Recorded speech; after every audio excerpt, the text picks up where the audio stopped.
오늘 말씀은 잠언 23장이 되겠습니다. 자, 23장 1절에서 8절까지 말씀 보겠습니다. 내가 관원과 함께 앉아 음식을 먹게 되거든 삼가 내 앞에 있는 자가 누구인지를 생각하며 내가 만일 음식을 탐하는 자이거든 내 목에 칼을 둘 것이니라. 그의 마시는 음식을 탐하지 말라. 그것은 속이는 음식이니라. 부자가 되기 애쓰지 말고 내 사사로운 지혜를 버릴지어다. 내가 어찌 허무한 것에 주목하겠느냐. 정령이 재물은 스스로 날개를 내어 하늘을 나는 독수리처럼 날아가리라.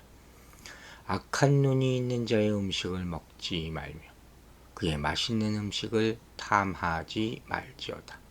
대저 그 사람의 생각이 어떠하면 그 위인도 그러한즉 그가 내게 먹고 마시라 할지라도 그의 마음은 너와 함께 하지 아니함이라.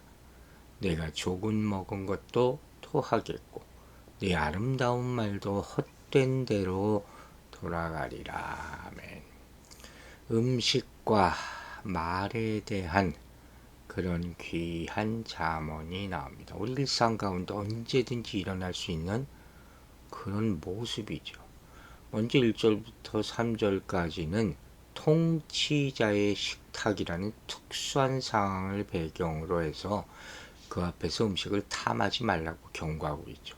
정말 조심해야 될 식사 자리라는 게 있습니다. 여기서 관원, 즉 통치자와 함께하는 식사는 단순한 교제의 자리가 아니라 특별한 목적을 위한 것일 가능성이 있다는 거예요. 이 식사 자리, 특별히 한국 사람들 같은 술자리에서 중요한 일이 이루어질 가능성이 많기 때문에. 그래서 뭐라고 교훈을 줍니까? 식탁, 음식보다 누구하고 지금 밥을 먹고 있냐, 이게 더 중요한 거라는 거예요. 즉 앞에 있는 자가 만약에 큰 권력을 가진 통치자라면 이건 복잡하고 심각한 상황이 될 수 있기 때문이다. 어떤 명령, 부탁 이런 것을 받을 수가 있고 나를 옥죄는 어떤 상황이 만들어질 수도 있는 것이 바로 이 식탁의 자리라는 거예요. 그리고 2절부터 음식으로 초점을 돌리죠. 뭐라고 했습니까? 내가 만일 음식을 탐하는 자이거든 내 목에 칼을 두라. 여러분, 음식을 탐하는 자에게 좋은 음식이라는 것은 가장 큰 유혹이 되는 것이죠. 왜 이 통치자가 이 식탁을 통해서 이런 좋은 음식을 배설하느냐? 이곳을 통해서 상대방의 품성과 성향을 살피려는 의도를 갖고 있기 때문이라는 거예요. 과연 어떤 모습으로 이 음식을 대하느냐. 그리고 음식을 만약에 탐욕스럽게 먹는다면 이 모습은 통치자의 눈에 좋은 관리의 모습으로 비칠 리가 없겠죠. 먹는 모습 하나로 판단이 되는 거예요. 그래서 어떻게까지 하라고요? 목에 칼을 두어 절제하라는 거예요. 왜? 그 음식이 속이는 음식이 될 수 있기 때문에. 여러분, 내 맘대로 먹고 싶은 것을 먹을 수 있어요. 그러나 자리에 따라 절제할 수 있어야 된다. 세상 사는 게 결코 쉽지 않습니다. 4절에는 아주 마음이 찔리는 말씀이 나오죠. 부자가 되기에 애쓰지 말라. 이게 무슨 소리냐? 재물에 대한 평가보다는 재물을 얻기 위한 방법에 대해서 초점을 두고 얘기하는 거예요. 그래서 4절 앞에는 부자가 되려고 애쓰지 말라고 명령하고 후반부에는 내 사사로운 지혜를 버릴지어다 강조하는 것이죠. 즉 부자가 되려는 생각 혹은 계획을 멈추라는 거예요. 많은 사람들이 어떻게 하면 돈을 많이 벌까? 이거 고민하면서 합니다. 그러나 잠언 기자는 이건 지혜로운 생각이 아니다 얘기하면서 5절에서 그 근거를 제시하고 있는 거예요. 전반부에서는 너의 눈이 주목할 때 그것들이 날아가 버릴 것이다 하는 의미예요. 재물은 스스로 날개를 내어 하늘을 나는 독수리처럼 날아간다고 했잖아요. 이 말은 만약에 부자가 되려는 계획이나 노력을 해. 그럼 욕심이 뭐예요? 점점 커져. 그럴수록 쉽게 무너져 내려버릴 수 있다. 부자가 아무나 되는 게 아니죠. 노력한다고 다 부자가 되는 것도 아니죠. 그래서 재물의 속성이 새에 비유되고 있어요. 즉 새는 한 곳에 가만히 오래 머물러 있지 않고 날아가잖아요. 마찬가지로 재물도 언제든지 사라져 갈 수 있다. 그렇죠? 그러니까 이 사라질 수 있는 것을 위해서 애쓰는 것은 지혜롭지 못하다는 거예요. 이해가 가십니까? 여러분, 이와 같이 1절부터 5절을 요약해서 돌아보면 지나치게 음식을 탐하거나 욕심을 내는 사람, 자신도 모르는 사이에 어리석은 일을 범할 수 있다는 사실을 알고 있으라는 거예요. 그래서 음식의 마음을 빼앗기지 않도록 절제하고 신중을 기해야 한다. 특히 먹는 거 좋아하는 사람들 항상 절제할 줄 알아야 된다. 또 재물 이것 자체가 나쁜 것은 아니지만 부자가 되는 것이 인생의 목표가 돼서는 안 된다. 왜? 재물은 있다가도 없어질 것이고 그래서 지나치게 마음 두지 않는 것 여기다가 그게 현명하다는 거예요. 이 인생을 사는 방법이에요. 모든 것이 하나님의 손에 달려있는 거예요. 하나님만 의지하며 살기를 다시 한번 기도합니다. 우리에게 여러분 믿음이 있다는 증거가 많아요. 현재 보이는 것이 아니라 영원한 것의 가치와 그 소중함을 아는 것이에요. 그래서 바울사도가 이제껏 누리고 의지했던 세상 즐거움을 예수 그리스도를 위하여 해로 여기고 버릴 수 있다고 고백하는 거예요. 똥처럼 여기는 거예요. 그리고 그리스도를 아는 지식을 가장 귀한 법으로 여긴다. 여러분 어떠십니까? 그렇게 살고 있습니까? 그것을 믿음화하고 현실화하고 삶에 적용하는 것이 바로 세상에서 쾌락을 즐기고 세상 재물을 모으는 것을 인생의 목표로 삼지 않는 것이죠. 영원한 생명, 영원한 기업의 가치 이것을 아는 사람만이 이렇게 할 수 있어요. 여러분 지혜로운 자는 재물을 모으는 것이 우리에게 주기도 하고 빼앗기도 하시는 언제든지 마음만 먹으면 하나님의 손에 달려있음을 깨닫고 그래서 궁극적으로 하나님만을 의지하며 살아가야 하는 것입니다.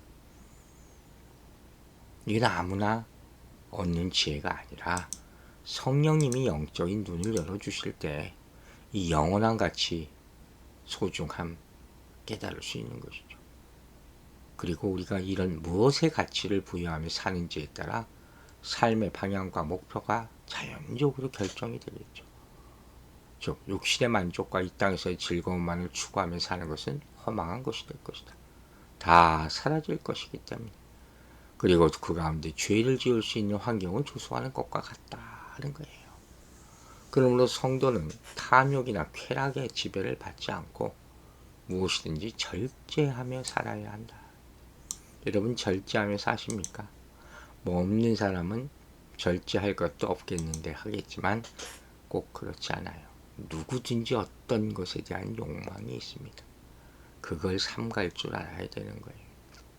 또 한 가지 세상에서 제일 맛있는 음식 화려한 집 다 얻기 원하죠. 그러나 그보다 더 소중하고 가치 있는 것이 있어요. 그게 뭐냐?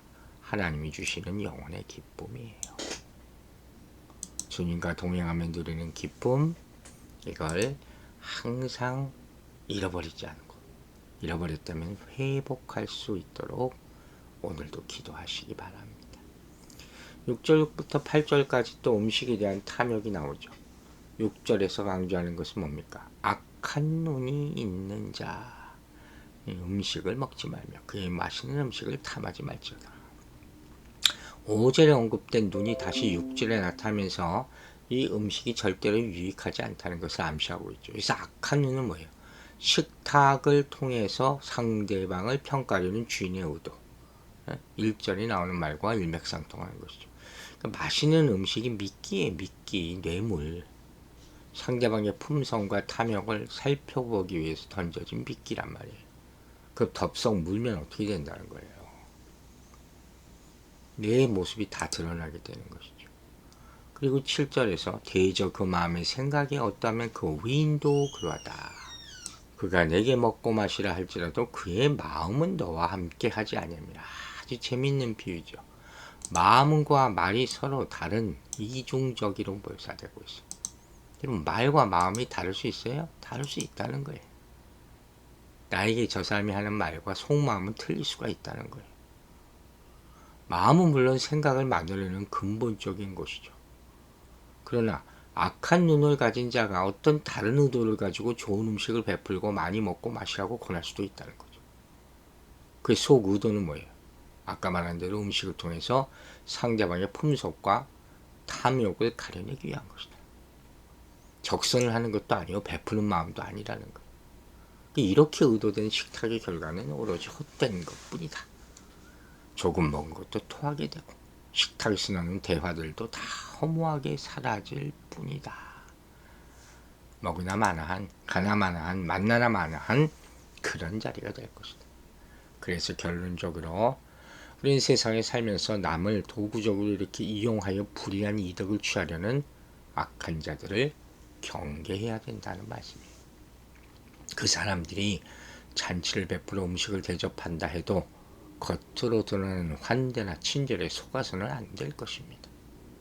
즉 내면의 동기를 파악할 수 있는 분별력을 가지시기 바랍니다. 이 연말에 많은 이런 자리들이 있겠죠. 조심하고 살피고 절제해서 악한 자들의 꿰매에 빠지고 이용당하지 않게 되는 우리 성도들 되시기를 주의 이름으로 축원합니다. 기도하겠습니다. 아버지 하나님 감사합니다. 우리가 세상에서 살면서 부딪히는 모든 사건과 만남의 자리를, 특별히 먹고 마시는 이 자리를 조심할 수 있는 지혜 분별력을 허락하여 주시옵소서. 신중함이 우리가 신앙을 지키는데 반드시 필요한 단어라는 것을 명심하고 유혹에 빠지지 않도록 정말 애쓰고 성실하고 정직하게 사는 사람들 되게 하여 주시옵소서. 물질에 대한 또 다른 말씀 주셨습니다. 부자가 되려고 애쓰지 말라. 돈을 싫어하는 사람이 어디 있겠습니까?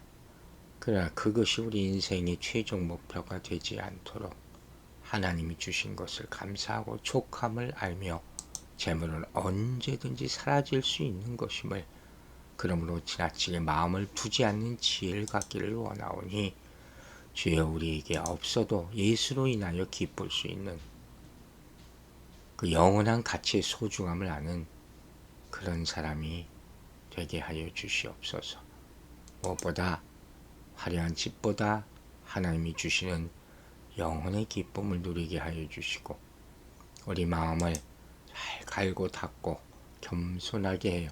탐욕으로부터 멀어지고 불의를 이익을 취하려는 자들의 악한 자의 의도를 경계하며 지혜를 주신 하나님께 의지하여 내면의 동기를 파악할 수 있는 분별력을 구하오니 우리 성도들로 하여금 2023년 마무리를 하는 모든 자리 가운데 이 말씀이 기억나고 적용될 수 있도록 축복하여 주시옵소서.